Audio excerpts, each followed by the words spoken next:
యుద్ధంతో పశ్చిమాసియా అట్టుడుకుతోంది. Supreme leader Khamenei మృతితో ప్రతీకార దాడులు చేస్తోంది ఇరాన్.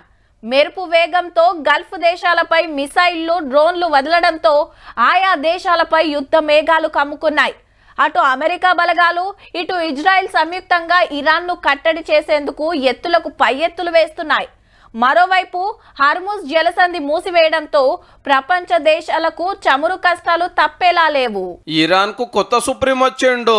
పేరు ముజ్దాఫా ఖమోనీ. మొన్న కాలం చేసిన ఆయతుల్లా ఖమోనీ కొడుకే ఈయన. 56 ఏండ్లు.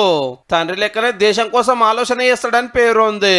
ఆపత్తి టైంలో ఈయన పెబ్బ చేసుడే కరెక్ట్ అనిపించిందట ఆర్మీకి, మత పెద్దలకు. 1000 కోట్ల రూపాయలు సంపాదించుండు. స్విస్ బ్యాంక్ లో కూడా దాచుకున్నాడు. చాలా దేశాలలో రియల్ ఎస్టేట్ బిజినెస్ చేస్తాడని పేరు ఉంది. చచ్చిపోయిన ఖమోనీ ఆఖరి కార్యం ఎట్లా చేయాలనో ఉత్తుగా చేసి చూపిస్తున్నారు. ఇంకో దిక్కు సుప్రీం సీట్లకు ఎవరు వచ్చినా లేపేస్తామని అటుకెళ్లి ఇజ్రాయిల్ వార్నింగ్ ఇయనే ఇచ్చింది. మరిగా దేశాన్ని ఎట్లా నడిపిస్తాడో, యుద్ధం ఎట్లా చేస్తాడో గానీ ఇప్పటికైతే అస్సలు తగ్గలే ఇరాను. గల్ఫ్ దేశాలున్న 7 అమెరికా జాగల మీద బాంబులు వేసిరట.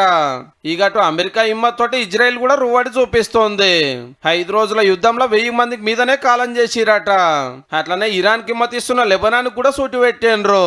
అయితే హర్మోజ్ జలసంధిని ఇరాన్ మూసేసుడుతోటి 100 కమానం ఓడలు ఏడి ఆడనే ఆగి చాలా దేశాలకు ఆయిల్ సప్లై ఆగింది. ఎంబటే ఓపెన్ చేయాలి, లేకుంటే మీ సంగతి చూస్తామని ట్రంప్ సార్ ధమ్కి ఇచ్చిండు మళ్ళొక పారి.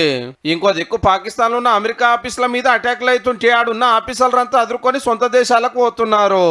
ఇయాల్టికైతే గింతే. పరిస్థితి రేపెట్లుంటుందో మరి.